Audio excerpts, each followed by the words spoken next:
Hello everyone, it's Evgenia with you here again, and today we're going to talk about quality of video for use cases in retail. And this is why I invited again Vlado Damjanovski to share this talk with me. Vlado, welcome, and please introduce yourself. Hello again. Thank you again for inviting me. My name is Vlado Damjanovski. I am the author of a number of books on CCTV, a lot of system designs, and a lot of training based on CCTV. So a pleasure to answer your questions or give suggestions to the viewers on CCTV in general. So today I wanted to focus on our retail viewers, people who are working daily with retail operations. So when we think about the video surveillance in particular, video surveillance existing normally for three major reasons. First of all, to understand what is happening at the moment. Secondly, to understand what has happened in the past. And third, and maybe even the most important in retail, is the function of deterrence. So if we think of this principle of CCTV, what are the use cases do you see for retailers, and how do you need to choose camera specifically for the use case? Yeah, again, it's a very simple question, but often it's very difficult to fulfill all the requirements. But if the owner of the system, the end user, knows what he wants to achieve with it, as you rightly said, it's not only to deter, which is probably the first and interesting and simple to fulfill duty of the CCTV system. People, when they know there is CCTV, usually they will not try to do the wrong things as much as when there is nothing there. But certainly it is also important for that system to work properly. So in other words, it's not sufficient just to have a camera deter, but make sure you've got enough details through the camera to pick up the light levels and the details that the actual purpose of the system is. So just for example, a lot of petrol stations out there are recording images of the customers filling petrol or diesel fuel. I guess the new one will be with the electric charges, but certainly there are a lot of cases where people don't pay for the thing. They fill up the car and then drive off. So clearly you need to pick up the number plates, which is one of the most common things. So the camera needs to be able to have such a resolution, such a detail resolving power to be able to actually read the number plate at the light levels that is given. So that's the first thing, let's say, if you know the camera is going to be used in such an environment, to pay attention to. But equally, the same camera, or maybe slightly different model, but certainly the camera in the system, need to view the actual operator, which basically exchanges money, make sure payment is right.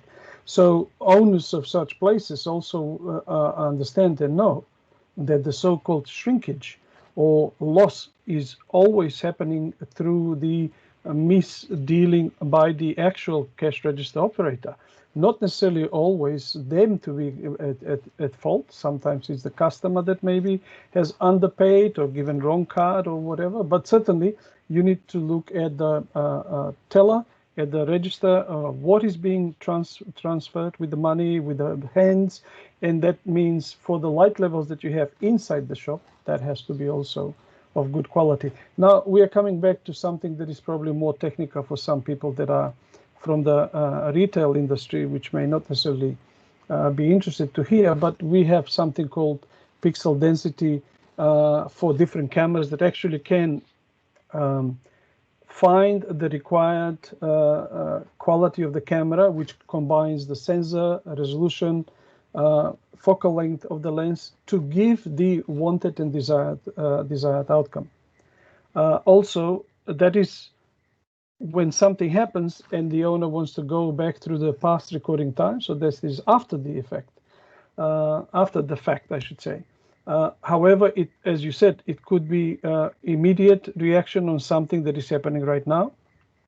So that means the owner needs to know that such a system can also be connected to remotely send information, if that is obviously designed to do, with encryption, with the protection, but actually to see in real time, there is a drive off of such a car, pause the video, this is the number plate, and maybe report it to the police, unless there is already a setup where that is being reported to the police immediately. So retail could be also in a small shop. Typically, small shops don't even want to think more than 2 or 3 cameras. And one thing that maybe is practical, which we all know, that we are in the industry dealing with such projects, people expect that one camera in the corner of a shop covers everything and that you can see and recognize everything. And that's obviously not correct. A lot of people refer to some television series that I always mention. People talk about the impossible things that some American series will show you, that you pause the image and then start zooming in and you can see everything from just digitally zooming in, which is not possible in real life. So it is important for the owners of retail shops to understand that you can't cover everything with one camera in the corner. You have to have few cameras depending upon what you want to cover, other than the cash register. Perhaps like think creatively. I often see cameras which are these days high definition, and everybody knows high definition or even 4K is 16:9 aspect ratio, so there's like a letterbox size. Now, if you put such a view to look at the two aisles, for example, in a retail shop, you kind of not see really everything proper because it's too wide for the aisles that go up in the distance. So I would say think about turning that 90 degrees. In that case, with 90 degrees, a lot of software that plays it can turn at 90 degrees. So you see it's still normal, but you cover actually two aisles quite nicely with people going back and forth. So more cameras is better. Of course, everybody wants to cut down to save money, but if you cut too much down, you may see one camera looking at the entrance, and if the camera is of not good quality, not sufficient wide dynamic range to see against the light, you may not see who is getting through the main door. You may see somebody being close to it, but if you want to see before it gets in how many people were they on a bicycle or motorbike or whatever, you will need to think of that and then add more cameras. So really, all things are known. It just simply need to be understood from the point of view of what is that they want to cover, and then installers should be able to fit that requirement in their design. So let's talk about two specific applications. So one, obviously, when something has happened, you want to actually identify the face of the person who was in charge of it, and it's not a facial recognition, but it's facial identification, simply that I can see the face when I want to find out who was that person. Mm-hmm. And normally with the customers who I work, they normally have a camera which oversees the entrance, and sometimes it's used for the monitors, for the deterrence function. But when I want to see the face clear at the entrance, what is the pixel density do I need to do? What is the light? What are the parameters of the camera I need to have for that specific task? Yeah. Well, that's a practical and good question. Simple, but again, difficult to answer without using some, let's say, numbers and specification standards. The current standards require and define if you have a pixel density so-called of 250 pixels per meter, which are defined by 62676-4, that means that what you see, if your camera is focused on that, so that means you must make sure you focus it.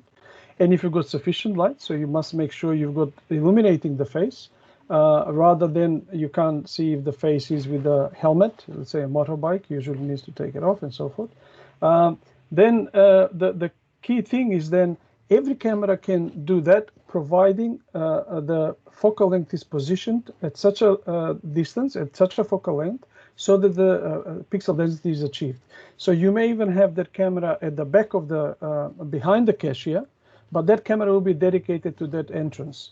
Another camera next to it will be wider to see maybe in the shop and the aisles. So the problem with that is always seeing against the light.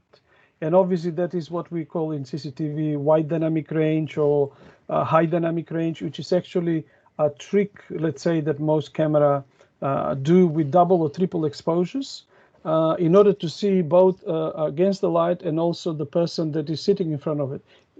If we don't have these, let's say, electronic tricks, person sitting outside and the sun shining in the background, you will only see silhouette.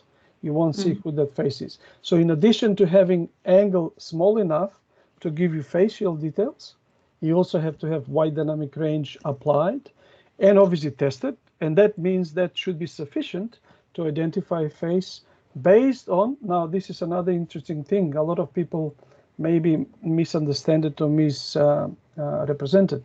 In CCTV, we've got face recognition and face identification. Now, when we say face recognition, the CCTV industry thinks of that sufficient details to guess few things, such as gender, such as what kind of dressing he wears and so forth. And that, according to those standards that I mentioned, are 125 pixels per meter. Now, face identification is a little bit better, well, twice as good details, basically, narrower view in a way, where you actually can identify somebody that you already have seen before, or you have a photo. Let's say a police gave you a photo. This is a robot that roams around. So if you find them, please let us know. So that means you have to identify somebody, you have to have a prior knowledge of that somebody. That is called identification. Now, there are some further discussions there that probably is not for this particular topic, but our testing that we have done in our labs shows that actually 250 pixels per meter is not sufficient, especially if the person moves or runs, and especially if you've got lower light. It suggests, based on some formulas that we have worked with in Australian standards, 350 pixels per meter is minimum that you would need. Even better, even better. So if you have more, even better. But obviously that means the same camera I mentioned before that gives you this angle of view that is equivalent to 250 pixels per meter at my plane. This needs to have narrower view. I can achieve 350 pixels per meter, but that means the angle of view is narrower. But that means really that camera should be dedicated to people getting through the main door, looking at that narrow angle of view so I can identify him there, unless you want to identify when they come to the cashier, which is also possible. But then you can't, with the same camera, see somebody coming from there because they're two different distances. That means you need two different cameras.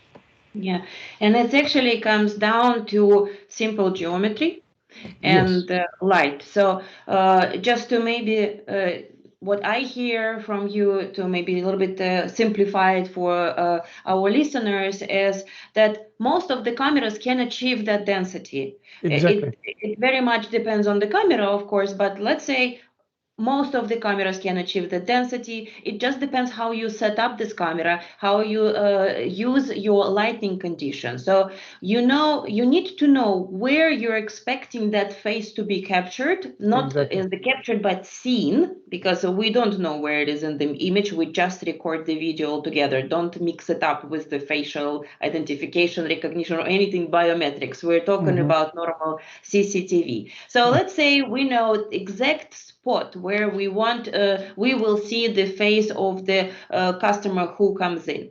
We want to put the light on that spot to make sure that the light is on the best condition in that spot. And then we set up the camera that the most density is going to be also in that spot from the pixels. And that will work as the camera which provides you the identification of the people when you're reviewing some incidents. It doesn't mean that it's going to have the widest angle. We will need to have additional cameras, but each camera is doing some function and you just need to decide what is your priority. And I think it will be the same for the money counting or like on the cash desk, because in the money counting, what do you need to, as I understand, also the FPS is important, the speed of the recording, right? Yeah. Well, okay, that's a very good point. So basically, to summarize, what you just said is exactly the simplest thing you can say. Any camera can achieve face identification at certain given distance. You just have to change basically the lens and focus it at that distance. So that means you just have to know what focal length to put on the varifocal lens on the camera, which most of them come as varifocal these days, but of course you can have zoom, you can have fixed lenses. But once you know what focal length to put to see somebody at the main door, you know the camera is installed at that wall, and you know there are 10 meters to the main entrance. Calculations can tell you with this camera that this installer is giving me, I need to put that lens to be 10 millimeters, for example. And that means that camera, as you said, is dedicated to that. Now, how many frames per second? Well, everything in CCTV that we do, we call live streaming or real time if it has at least 25 frames per second. It may also have 30 frames per second, right? Which is NTSC legacy. But the point is that all these problems that we may have in low light is because in low light, if you don't do anything on the camera and you don't have enough light, the camera by default coming from the factory is made to go into so-called integration mode. And that means the camera will automatically drop down the 25 frames per second to maybe 15 to 10 to 5, depending upon how much low light is there, in order to give you some signal. But we all know that if you have only 5 frames per second and the frame rate has dropped so much, that means person walking even slow normal pace will be blurry like a ghost. So it's not possible to see sharp image and identify, not even recognize such a person. So everything is interconnected, meaning the standards that I mentioned, 250 pixels per meter or 350 pixels per meter, whichever you take, they cannot prescribe through the standards that you have to have light and you have to focus it. It's understood you have enough light for the camera to produce good signal, which means 25 frames per second. And it's understood that you have focused the lens. If you don't think about that and you leave the focus out, or the camera doesn't have autofocus, you put it to 5 meters distance, during the day it may look okay because the lens has iris that closes, and daytime depth of field, so-called, is extended, and you can see sharp that person at 10 meters away. But once the light goes down, the iris opens up, depth of field changes, and suddenly the person at the main door gets blurry. Everything is the same, but the iris open up. Yeah, this so is very people important. don't think of that because, again, CCTV is optics, sensors, compressions, latency, artifacts, everything is there. But optics is number one because the picture gets through that optics. If optics is not set properly, if it is not of good quality, then obviously the picture, no matter how many megapixels you've got, will not be as good. So all these things are typically taken care of by the installer, and I'm sure that they know what to do. But certainly, this is constant education that is needed for people to understand those details. It's important to be aware of that. So again, to summarize, it's about the light, and you added right now it's about the time of the day. You cannot check it once and decide for the whole 24-hour cycle. It's focus of the lens. It's also about the application itself. What do you want to achieve? It's also consideration of the privacy matters. If, for example, camera is monitoring outside, and I think all of it in the end can be also checked for the consumers like myself who are not doing the installation on the daily basis. To just be a little bit more aware, we can check out the calculators which are available also by VD Labs, and just to understand what are the difference, just to make sure that we know what do we want to use for different applications, right? Exactly, yes. And obviously, like you said, it's very important to understand that you need to have camera dedicated to the task that the owner or the person that pays for the system wants to achieve. If the person wants just deterrent, nothing else, of course, one camera is enough as long as you see it there, but he cannot then expect from that one camera that he will see everything and zoom in digitally and see the person on the other side of the wall, which has only maybe 10 or 20 pixels per meter, like just a blurb. You cannot possibly see what's happening or who is that person. So more cameras, of course, we don't want to overkill the project, but more cameras are always better than just one to see everything. That's what CCTV should be about. And also to take in consideration that the task of technology to decrease amount of information which goes to the relevant stakeholders. So we are starting to introduce different types of video analytics. It can be video analytics on the aisle, it can be video analytics on self-checkout. They're all these new deep learning algorithms come into the picture. But for analytics, this is the most important, the angle, the quality, the pixels, the amount of pixels per object, and so on. So again, just it should be as per the outcome you want to achieve. So what is the best view? What is the needed light? How the slides changes throughout the day, and to make sure that we are not expecting video analytics to work absolutely perfect on angle view from the corner. That you can't see anything. Absolutely. And any video analytics will work even better if the images you give to that video analytics are as good as possible. It doesn't necessarily mean you have to give them 12, 20 megapixels, as long as even those 2 megapixels or even less are as sharp, as good as they can be. So the analytics quickly decides and knows, yes, this is a person, this is a cat, this is a car, this is the number plate.